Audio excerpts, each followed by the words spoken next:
है, हमारा बंधु, हमारे परिवार का, उससे ये भाव रखना चाहिए। तत्पुरुषे च सख्यम, तब आपको कथा का लाभ प्राप्त होगा। ये नहीं सोचना पंडित फलाने गांव से आए, कथा कहे आए, कथा लेके चले चले का करे सबका। पर भागवत कहती है जब आप ऐसा भाव रखेंगे तब कथा का पूरा लाभ आपको प्राप्त होगा। तत्पुरुषे च सख्यम, यही है जो दायक फल चार। ये कृष्णा बैठ जाओ।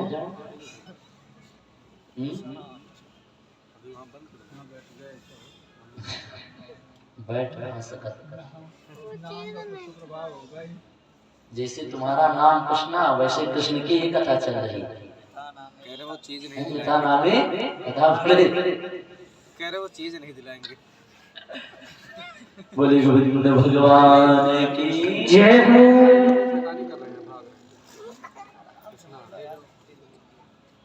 हमको लग रहा है जनसंख्या बढ़ जाएगी। अरे आज नहीं बढ़ेगी,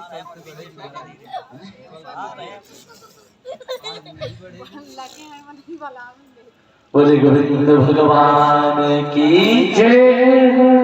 अच्छा, दोपहर की कथा को कहाँ पर छोड़ा तो कोई बताओ।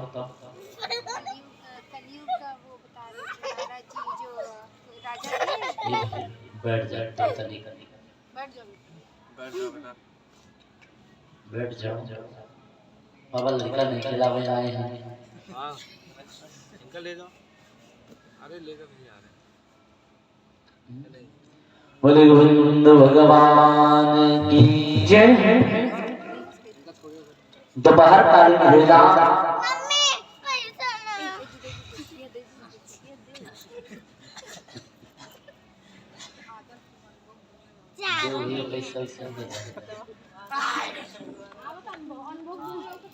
इनको पकड़ के बैठा और भेजो मत, इनको पकड़ के बैठो। नहीं सदा नहीं करेगा, बैठ के। बोले गोविंद भगवान की जय।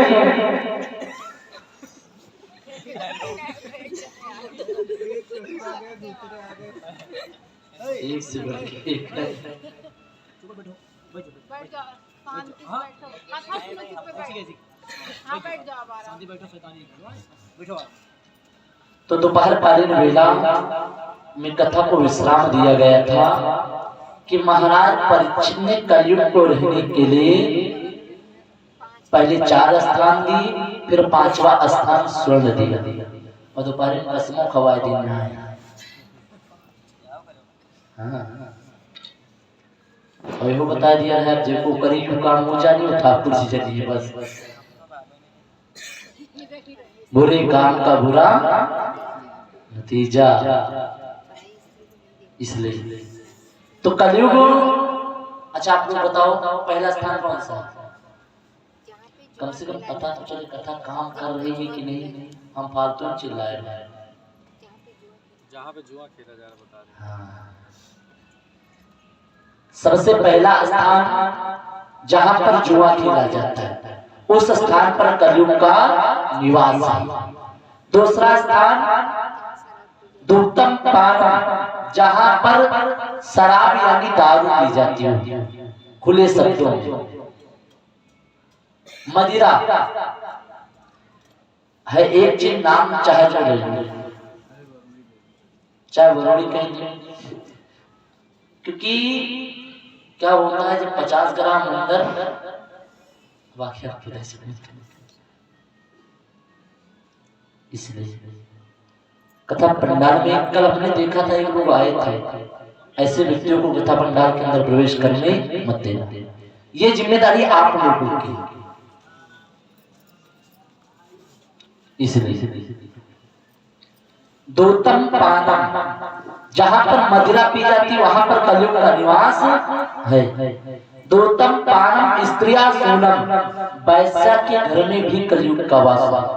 इसलिए किसी भी ब्राह्मण को या क्षत्रिय को, किसी भी को इतनी जल्दी वैश्या के चक्कर में पड़ना नहीं चाहिए। अगर पढ़ोगे तो धुंधगारी जैसी दशा हुई, फसरी लागी, इसलिए उसमें भी उसकी मृत्यु नहीं हुई थी। फिर अग्नि के अंगारे ठोस ठोस कर भरी उन वैश्याओं में, चैला चला दिया मुख में, तब वो मरा, क्योंकि ये बड़ी निर्दयी होती। पांचवा स्थान स्वर्ण दे दिया, कहा जा सोने में तुम्हारा वास है। आज इस प्रकार से स्थान दी, और स्थान देने के बाद शृंगी ऋषि ने श्राप दे दिया। सुखदेव भगवान कथा सुनाने के लिए आए। सृष्टि वर्णन की कथा हुई कि किस प्रकार से सृष्टि का निर्माण किया गया। श्री शुद्ध भगवान कहते शौनकादि से नैमिषारण्य की धरा पर सनक सनंदन सनातन संत कुमार कह रहे हैं, कहां पर? हरिद्वार में आनंद नामक घाट पर। और आज सूत्र ताल की पावन धरा पर सुखदेव भगवान और महाराज परीक्षित की वार्तालाप प्रश्न और उत्तर चल रही है। आज परीक्षित ने पूछा, भगवान आप मुझे ये बताओ, भगवान कैसे कैसे कृपा करता? तो सुखदेव भगवान ने उलट कर परीक्षित से प्रश्न कर दिया, का ये बताओ परीक्षित, सबसे पहले भगवान किसे मिलते? सबसे पहले भगवान किसके घर आते हैं और किसे मिलते? तो परीक्षित ने कहा ब्राह्मण के घर। सुखदेव भगवान का गलत कहा क्षत्रिय के घर, कहा नहीं। कहा वैश्य के घर, कहा नहीं। कहा शूद्र के घर, कहा नहीं। कहा भगवान के दरबार में पलड़ा एक है, और उस पलड़े में जो है ना, वो सबको एक समान ही तौलते, न पंडित न ठाकुर, सब एक बराबर है। चाहे हम हो, चाहे आप हो, चाहे जो कोई हो, मेरे ठाकुर के दरबार में दूसरे पलड़ा नहीं है। उसी पलड़े में सबको एक समान वो देखते। एक कहावत है ना, देने वाला जब भी देता है क्या करता है? आकाश भैया, देने वाला कैसे देता है? छप्पर फाड़ के। और जब लेना शुरू करता है ना, तो अच्छों की छतों को भी फाड़ देता है। इसलिए भगवान का नाम जरूरी है। आज सुखदेव भगवान ने कहा, अगर भगवान जाति पात से मिलते ना, तो भगवान ने दासी पुत्र विदुर के ऊपर कृपा नहीं की होती। भगवान कहते सब मेरे लिए एक है। भगवान के दरबार में जात पात का कोई भेद नहीं था। जात पात पूछे नहीं कोई, हरि का भजे सुहरि का होई। का मुझे दासी पुत्र विदुर की बड़ी प्यारी कथा याद आ रही है, मैं तुम्हें श्रवण कराने जा रहा हूं। तो आज बताया ऐसा, तो परीक्षित का प्रभु विस्तार पूर्वक कथा को श्रवण कराऊंगा, कैसे भगवान ने दासी पुत्र विदुर के ऊपर कृपा की। अच्छा, ये विदुर कौन है पहले ये जानिए। विदुर जो है ना, ये यमराज है। कौन है? यमराज। एक बार 4 चोर राजा का धन चुरा करके जल्दी से भाग रहे थे। पीछे से राजा के यहाँ के जो दरबारी थे, मंत्री थे, पीछे पड़े। और क्या हुआ, जाकर के जब भगे हो, तो रास्ते में एक मांडे ऋषि का आश्रम पड़ा। मांडे ऋषि का आश्रम पड़ा, चारों चोर उसी में जाकर प्रविष्ट हो गए। मंत्रियों ने क्या किया, चोरों के साथ साथ ऋषि को भी बंदी बनवा लिया। और जब ऋषि को बंदी बनवाया, प्रातःकाल सूली पर चढ़वा दिया। सूली पर चढ़ाने के बाद जब पता चला राजा को ऋषि को पकड़कर लाए, सूली पर चढ़वा दिया गया, सूली से उतरवाया और क्षमा प्रार्थना की और छोड़ दिया। और क्षमा प्रार्थना करने के बाद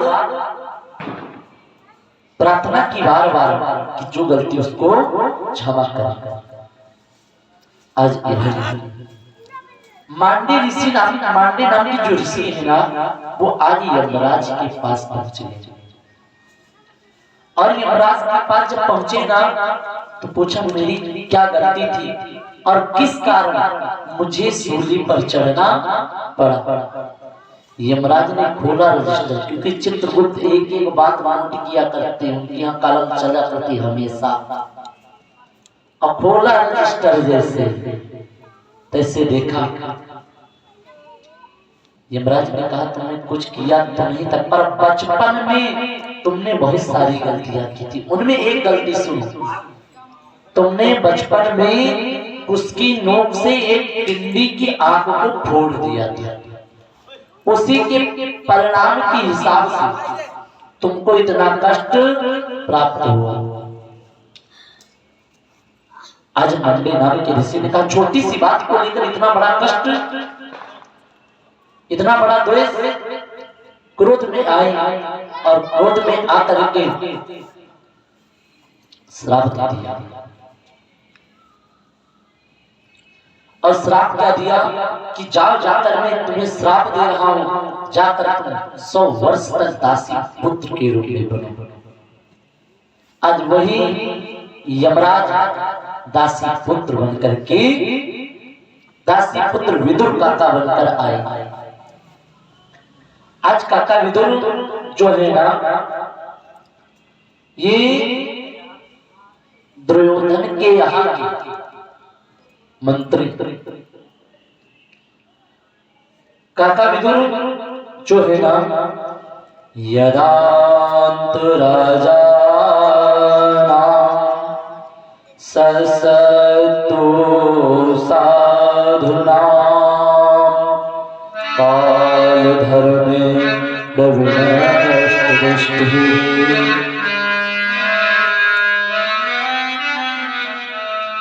जिस समय स्वामी शुद्धू भगवान कहते राजन परीक्षित से राजन, जिस समय महाभारत का युद्ध चल रहा था, उस समय क्या हुआ,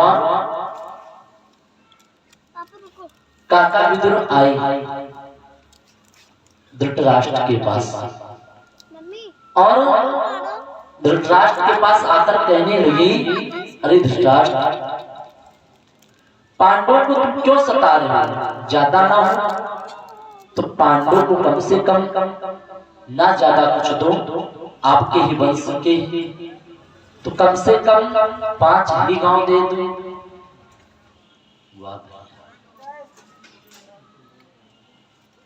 ज्यादा ना हो तो कम से कम 5 ही गांव दे दो। कहा अच्छा। आज जो मैंने क्या हुआ, उसी समय दुष्ट दुर्योधन आया, और दुर्योधन जब आया तो दुर्योधन कहने लगा, अरे काका विदुर, अच्छा आप में लोग ये बताओ, कल मैंने बताया था दुर्योधन माने क्या होता? कल नहीं था। दुर्योधन माने एक कहानी तो होती है, पर दुर्योधन का आध्यात्मिक अर्थ क्या है? दुर्योधन माने होता है जो मरते दम तक हाय पैसा, हाय पैसा, हाय पैसा, एक पांव कब्र में एक पांव है, मरते दम तक दूसरे की संपत्ति पर नजर डाले वही दुर्योधन। दुर्योधन कोई और नहीं है। आज समाज में बहुत सारे दुर्योधन घूम रहे हैं, इसलिए आज दुष्ट दुर्योधन आया, और आने के बाद काका विदुर से कहने लगा, अरे तुम्हारा दिमाग खराब है, तुम 5 गांव देने की बात कर रहे हो, मैं एक तिनका भी देने वाला नहीं हूं पांडवों को। अरे खाते मेरा बजाते हो पांडवों को। एक संसार की कहावत है ना कि जिस थाली में खाते हो और उसी थाली में छेद करते हो। कहा मैंने तुम्हें जो मंत्री पद दे रखा है, यह मंत्री पद मैं तुमसे छीन रहा हूं अभी वापस। इतना दुष्ट दुर्योधन। आज काका विदुर से मंत्री पद दुर्योधन ने छीन लिया और काका विदुर को राज्य से बाहर निकाल दिया। पर आज काका विदुर को जब राज्य से बाहर निकाला तो काका विदुर को शंका नहीं कि मैं बाहर आ गया, कोई बात नहीं। आज काका विदुर जो है ना चलते चलते जा रहे और गए काकी के पास, सारा हाल बताया कि हमारे पास जो मंत्री पद था ना, अब वो मंत्री पद हमारे पास नहीं। काकी विदुरानी रोने लगी, बिलख बिलख कर कहने, अब हम क्या करेंगे, कहां जाएंगे, क्या खाएंगे, कैसे रहेंगे। काका विदुर ने कहा तुमने गोविंद से सच्चा प्रेम नहीं किया। अगर गोविंद से सच्चा प्रेम किया होता ना तो ये बात कहने की कोई आवश्यकता नहीं।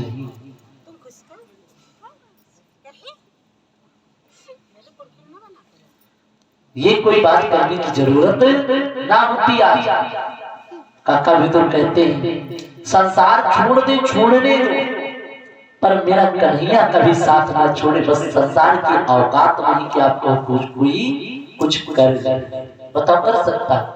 अगर भगवान ने अपना कमल आपके ऊपर रखा है वरद हस्त, तो कोई संसार में माई का लाल पैदा नहीं जो कि आपका बाल और मां का कर सके। बताओ, कर सकता केवल गोविंद की दृष्टि ना हटे बस।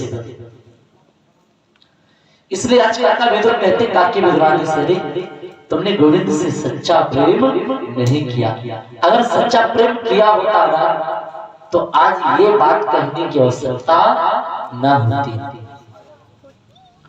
तो काका विदुर कहते मुझे 1% की टेंशन नहीं परमात्मा। तो काका विदुर कहते कि मुझे इसका गम नहीं कि अरे बदल गया जमाना, मुझे इसका गम नहीं कि बदल गया जमाना। वो मेरी जिंदगी के मालिक, वो मेरी जिंदगी के मालिक, ना बदल जाना। मेरी जिंदगी के मालिक कहीं तुम बदल जाना। मुझे इसका गम नहीं है, मुझे इसका गम नहीं है कि बदल गया जमाना। मेरी जिंदगी के मालिक कहीं तुम न बदल जाना। मेरी जिंदगी के मालिक कहीं तुम बदल जाना।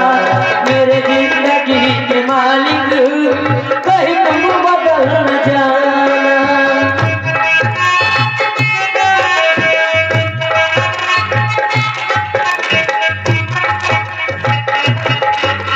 मेरे जिंदगी के मालिक कभी तू बदल न जाना।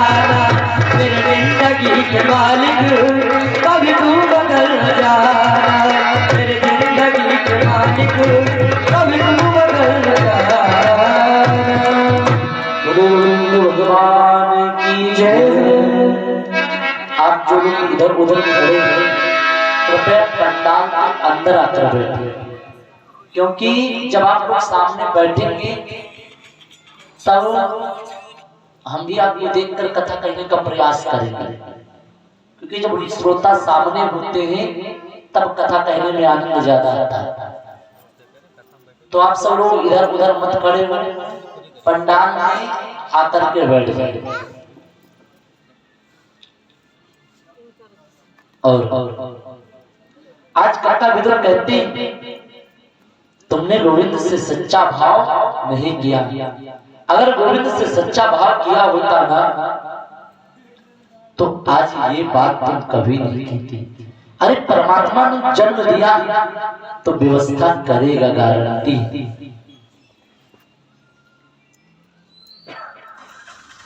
वो आपको भूखे जगाएगा तो, पर कभी भूखे सुलाने वाला नहीं। बताओ सुला सकता है? शाम को नमक रोटी देगा पर देगा जरूर। एक पंछी करता कुछ नहीं जीव, पर जब भूख लगती तो मेरा कन्हैया आहार तुरंत भेज देता। याद कौन? अजगर करे न चाकरी, पंछी करे न काम, अरदास मलूका कहीं गए सबके परमात्मा करुणा का निधान है, करुणा सागर है। इसलिए आज काका विदुर कहते, काके विदुरानी तुमने गोविंद से सच्चा प्रेम नहीं किया, बस जन्म दिया माँ के उदर से तो दूध की व्यवस्था कराई, अब दांत दिए तो भोजन की व्यवस्था तो गारंटी कराएगा। जब दांत नहीं तब दूध दियो, जब दांत नहीं तब दूध दियो, अब दांत दियो तो अन्न विदैबो करिहे। अरे जब दांत नहीं थे ना तब गोविंद ने माँ के स्तन से दूध की व्यवस्था कराई, अब तो गोविंद ने दांत दिए तो भोजन की व्यवस्था तो जरूर कराएगा। अब आप विचार करो माता,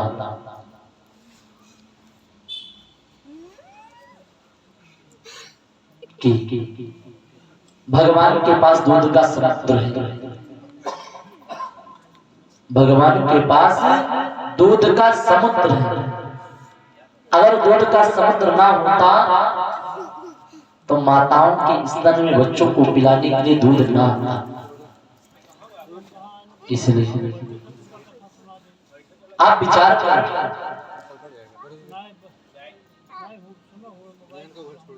इसलिए भगवान क्षीर सागर जो है ना वो कहीं और नहीं, क्षीर सागर आप देखिए तो दोनों स्तनों के बीच में होता है, इसी जगह भगवान बैठे हुए हैं। आज भगवान जो है ना, अब आप विचार को, माताएं पहले में फल फ्रूट बहुत खाती, भोजन वही करती, पर जब बालक की गर्भ का समय आता है, 2-3 महीने शेष बचते, तब गोविंद जो है ना वो दूध का संचार माँ के स्तन से कर देता है। और जैसे बालक का जन्म हो जाता है, आप भी बैठ जाओ, जैसे बालक का जन्म हो जाता, जन्म होने के बाद क्या होता है, माँ बालक को स्तन का पान कराती, और समय आने पर जैसे समय पूर्ण होता है उसी समय ठाकुर जी क्या करते हैं, उस दूध के समुद्र को फिर वापस घसीट देते हैं। इसलिए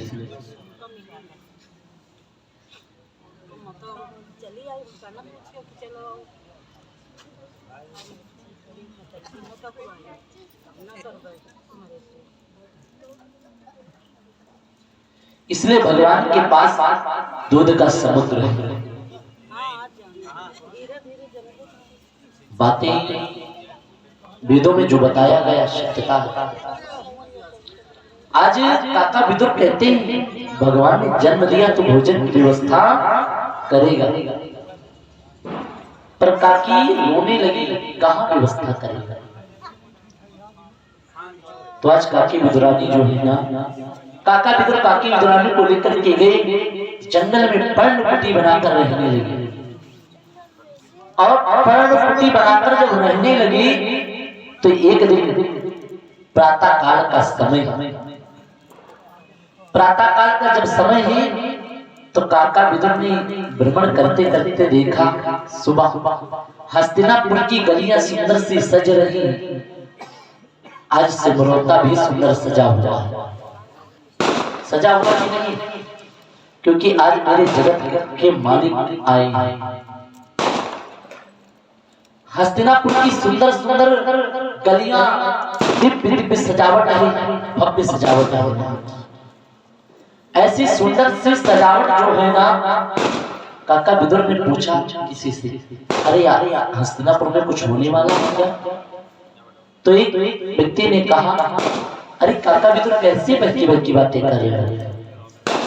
कहा, अरे तुमको नहीं मालूम आज अपना कन्हैया हस्तिनापुर में शांति दूत बन करके आ रहा है। कहा अच्छा, आज काका विदुर जो है ना से दौड़ करके गई काकी के पास, कहने लगी काकी सुनो, अजी सुनती हो? कहा बताओ। अरे आज मेरा गोविंद हस्तिनापुर में शांति दूत बन करके आ रहा है दुर्योधन के घर। काकी रोने लगी। वो कन्हैया मुझे कहाँ पहचानेगा? जब हमारे पास मंत्री पद था तब तो हम बराबर में बैठ करके बात कर लेते थे, अब वो मुझे कहाँ जानेगा कि मैं कौन हूँ?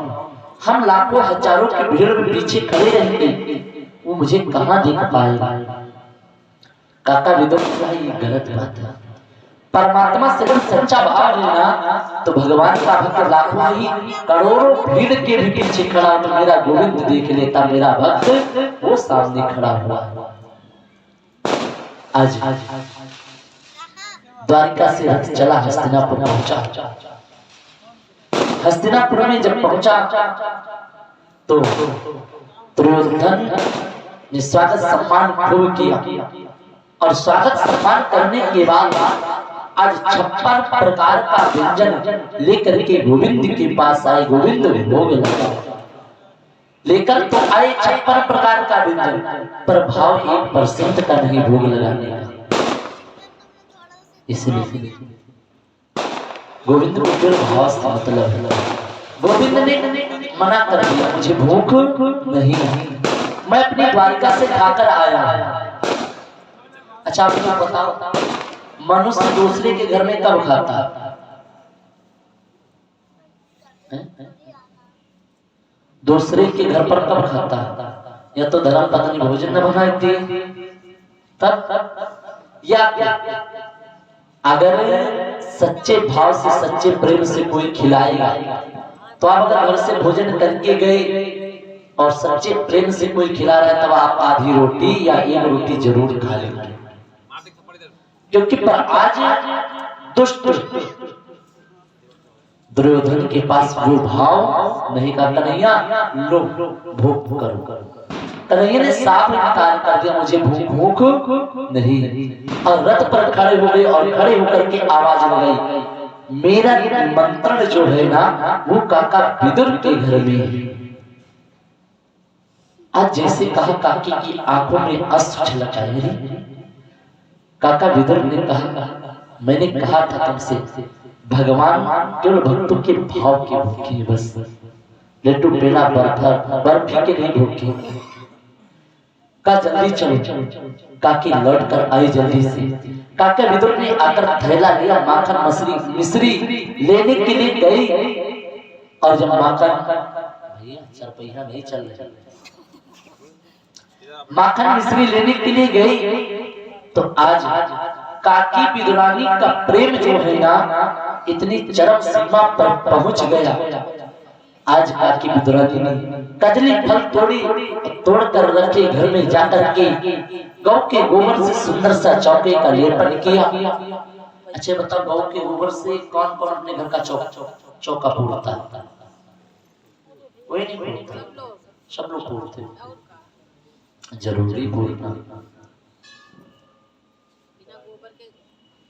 फर्श निर्माण से टाइल्स निर्माण से गया ना हुई।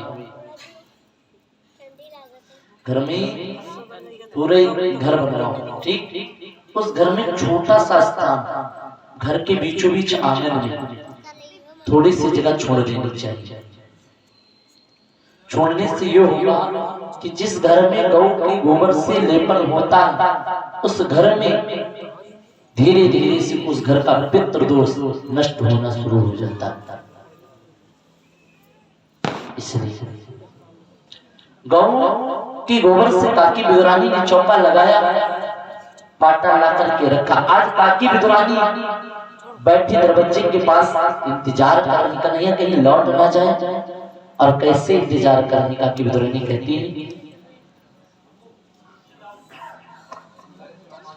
हो जाने कब आएगा मुझे अपना बनाएगा, जाने कब आएगा मुझे अपना बनाएगा, मेरे आंसू पोंछ कर मुझे गले लगाएगा, जाने कब आएगा मुझे अपना बनाएगा, कब गले लगाएगा, कब आएगा मेरा सावरिया, कब आएगा मेरा सावरिया, कब आएगा मेरा सावरिया, कब आएगा मेरा सावरिया।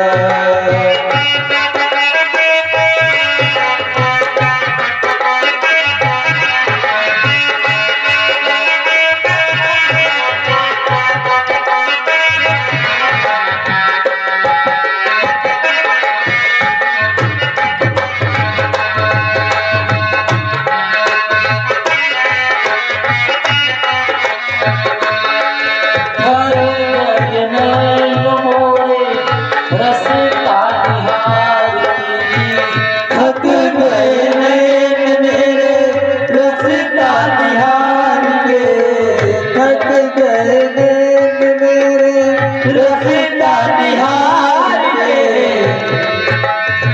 प्यास प्यास अखियों में सपने बहार के, प्यास प्यास अखियों में सपने बहार के।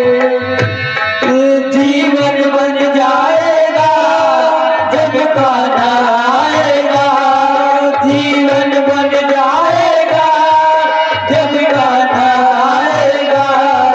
मेरे आंसू पोंछ के मेरे गले लगाएगा, कब आएगा मेरा सावरिया, कब आएगा मेरा सावरिया, कब आएगा मेरा सावरिया, कब आएगा मेरा सावरिया, कब आएगा मेरा सावरिया, कब आएगा मेरा सावरिया, कब आएगा मेरा सावरिया, कब आएगा मेरा सावरिया।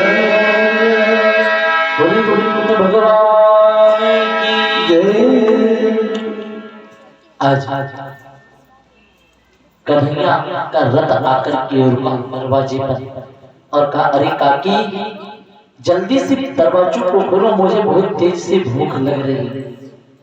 आज जैसे दरवाजे को खोला, आज काकी विदुरानी का प्रेम इतनी चरम सीमा पर पहुंच गया कि काकी विदुरानी को याद नहीं कि तन पर वस्त्र है कि नहीं, साड़ी धारण की कि नहीं धारण की। इतना प्रेम चरम सीमा पर पहुंचा। प्रेम जब अनंत हो गया और रोम रोम संत हो गया।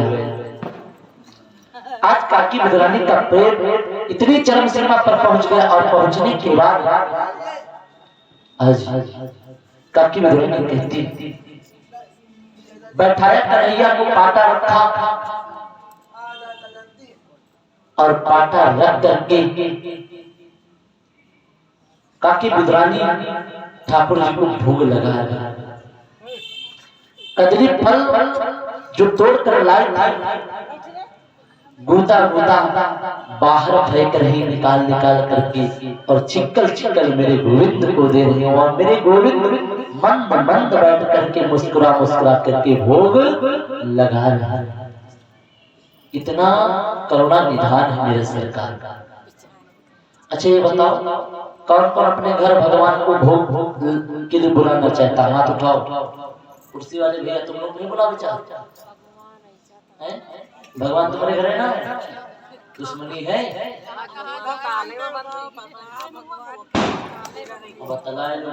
बतला लो मौके न मिले। अच्छा तुम ना बुलाई हो का? काहे हमें किया तो चलो रोजे बुलाई थे। अरे वो रोज हम बुला सब मंदिर में भोग लगाया इसकी भाई उनका नौवावा तो भोग बत्ती लगाओ दादा उठाओ।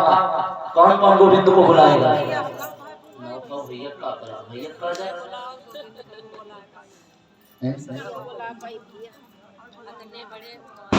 बुला नहीं सकते, आ सकते हैं, केवल भाव से बुलाओ बस, भाव लाओ बस। सब लोग मीठी मीठी ताली में बुलाओ। प्रभु आपने हमारे घर में जो दे रखा उसको खाने के लिए आओ। तेरा तुझको और क्या लगे तो फिर हमारो आपके लिए कुछ नहीं, सब दिया हुआ उनका। तुम उनसे चोरी करना नहीं चाहिए, और चोरी करिए तुरंत नाश कर देने बस। इसीलिए मीठी मीठी तालियों के साथ सब लोग अपने घर गोविंद को बुला, जो हो रूखा सूखा वो खाने के लिए आए। अरे छोटा सा परिवार हमारा, छोटा सा परिवार हमारा, भोग लगाते रहना। छोटा सा परिवार हमारा, भोग लगाते रहना। छोटा सा परिवार हमारा, भोग लगाते रहना। ये तो तेरा घर है कन्हैया, आते जाते रहना संवरिया, आते जाते रहना। छोटा सा परिवार हमारा, भोग लगाते रहना। छोटा सा परिवार हमारा, भोग लगाते रहना। ये तो तेरा घर है कन्हैया, आते जाते रहना संवरिया, आते जाते रहना।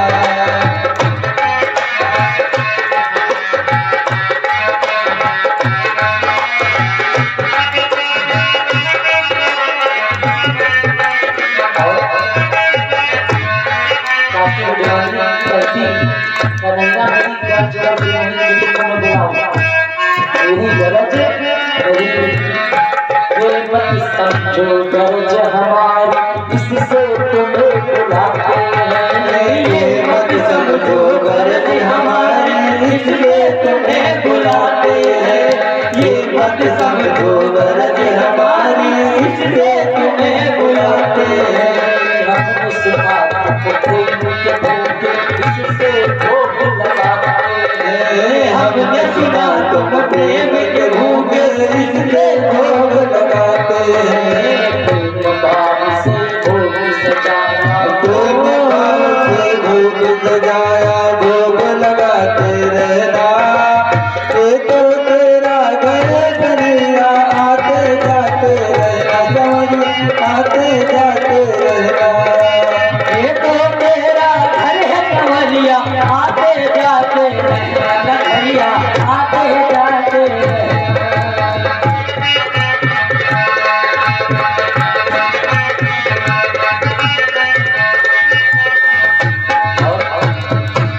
सब लोग श्री सीताराम भगवान से कहोगे प्रभु हम रोज रोज आप बड़े बड़े पंडाल में आकर बैठते हैं, हम रोज आपके दरबार आते हैं पूजन करने होकर की कथा सुनते हैं। तो ऐसी कृपा करो मेरी टूटी फूटी जो मैया है ना, आप उसमें भी आ जाओगे। मैं रोज तुम्हारे दर आता हूँ, आज तुम्हारी बारी है। रोज तुम्हारे